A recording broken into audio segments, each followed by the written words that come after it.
Doubledays getting set to take on the Scrappers here at Falcon Park. Time of the first pitch is 6:30. First pitch last night was thrown by this guy, Doubledays lefty Carson Teel, who goes 3 perfect innings. How'd that feel out there? Felt really good. I love going out there, competing every day. That was my best outing this year, so it's nice to have a really good one, kind of build off that, see if I can go out and do it again, maybe get another inning or so after that. Yeah. Now, the plan was always for you to just pitch 3 innings and then have Chandler Day, who's also a starter/bullpen guy, come in relief and be that piggyback type of starter. But when you're pitching so well, do you kind of go back to the dugout and say, come on, keep me in there? Yeah, you do. I kind of went there and went to a corner, so they couldn't find me, see if that would work out. But Head came and found me pretty quick, told me I was done, nice job. I didn't know if he was serious at first or if he was like just messing with me, but I understand. Coming out of college, you got to keep the pitch count low, keep the innings total low. But yeah, you kind of lobby for throwing a little bit more every time that you're feeling good. But I definitely understand. The first couple of years at Oklahoma State, where you played your college baseball, you were mostly a reliever. This past year, you break the rotation. You kind of split your time between the rotation and the bullpen. What's the difference between starting a game and coming out of the pen? It's a little more adrenaline coming out of the pen, especially in college when, at high level, you're playing for a Big 12 championship. You're playing to get to Omaha, that type of stuff. You have a little more adrenaline flowing coming out of the pen than you do starting. Starting, you kind of have to, you don't coast, but you definitely have to maintain the whole time. Not blow out too early, not do anything crazy early, but it's a lot of fun coming out of the pen. I love going in there, shutting it down for my guys, but I also like starting them off on the right foot and getting us out there ahead early. Yeah, absolutely. Now, a lot of guys who started in college get converted to the bullpen in the pros, and sometimes not quite as frequently it goes the other way too. So as a guy who split his time between the rotation and the pen in college, how much do you know about what the plan is for you here in this Nat Tour? I don't know for sure what they want me to do. A little bit of both is kind of what I've got so far, but I'm fine with either one.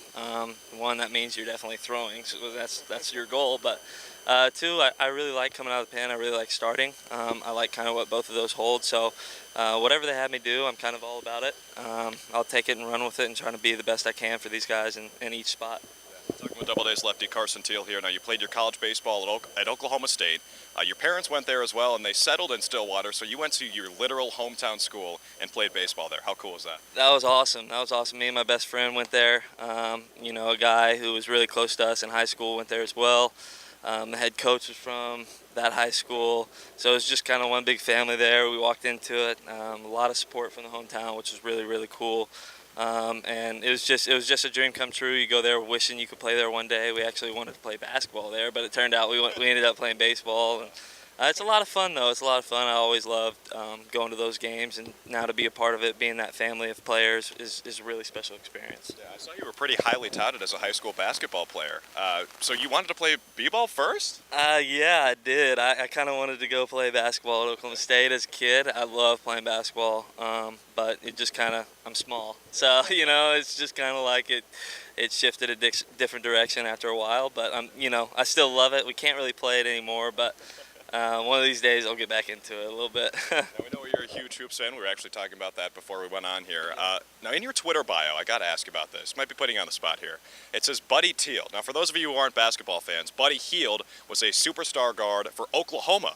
Not Oklahoma State, Oklahoma. I thought that was supposed to be a rivalry. How can you have Buddy Hield in your bio? I don't remember. It came up because of Snapchat one day. Okay.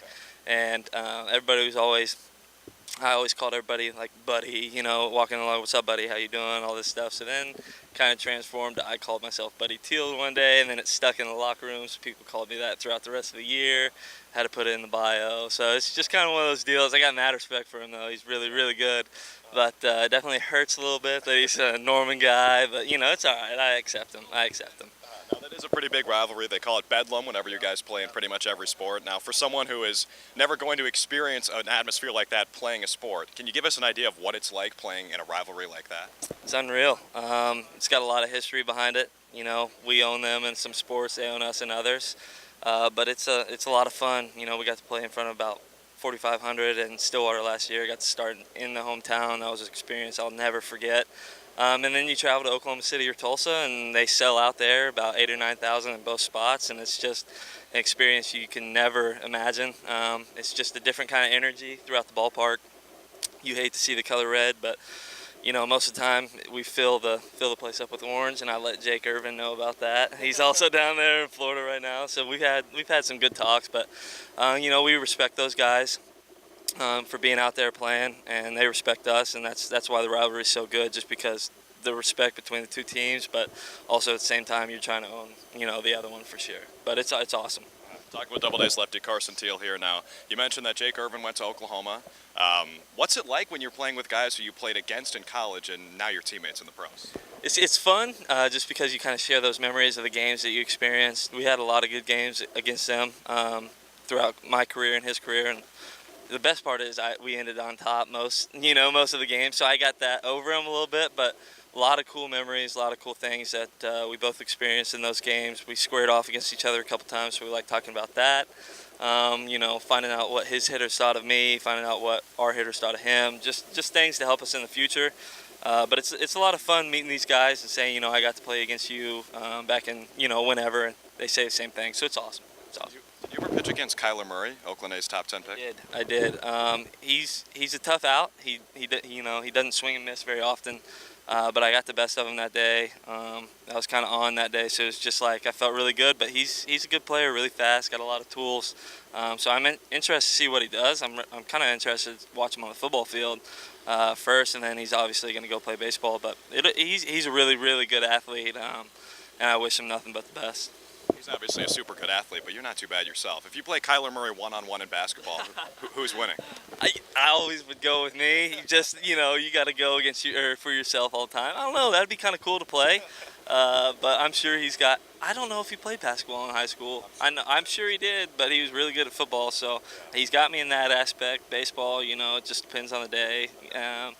Basketball, man, I don't know. I'd have to take myself. But that's just me. I don't know.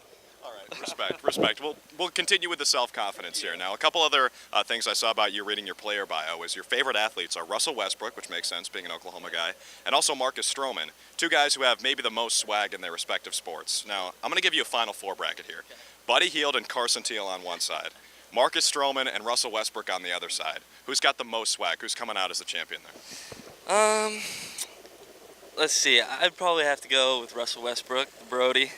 He's got mad swag. I love what Marcus does. Both of them have. The reason I picked both those guys, they got a great energy for what they do, and they play the game hard, play it right. So I got a lot of respect for those guys in that aspect. It's really awesome to see that. Buddy Hield. I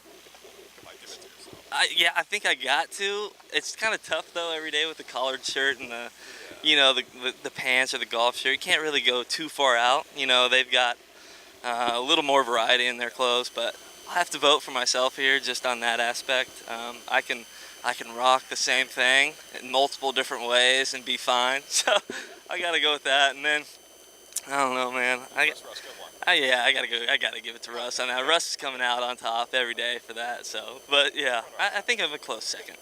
Runner-up's not bad when you're going up against those guys. Now, one thing that helps your swag, I think, was in college you had the great facial hair, just trimmed. It was clean cut. You looked fantastic.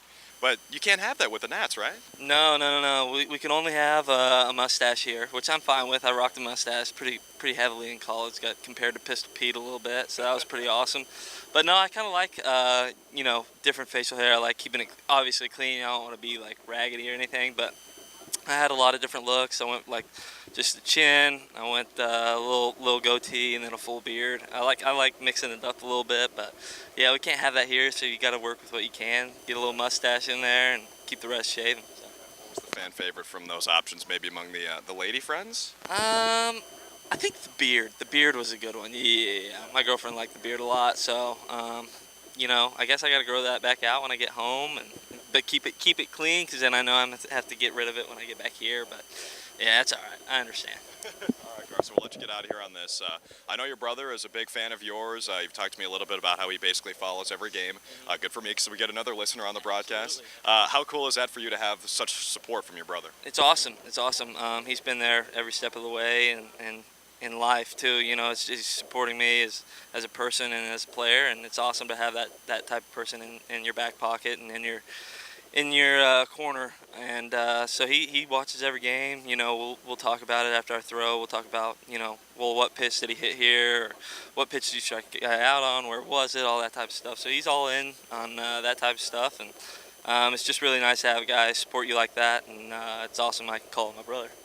Give him a little shout out here before we go. Yeah, Trevor, hope you guys are having fun. It was his birthday yesterday, so I told him happy birthday, but happy late birthday again. I think they're skiing right now, so hope you're having a good time, man. All right, so he was probably pretty proud of you last night. You go 3 perfect innings. Carson Teel, Doubledays pitcher. Thanks, man. Thank you.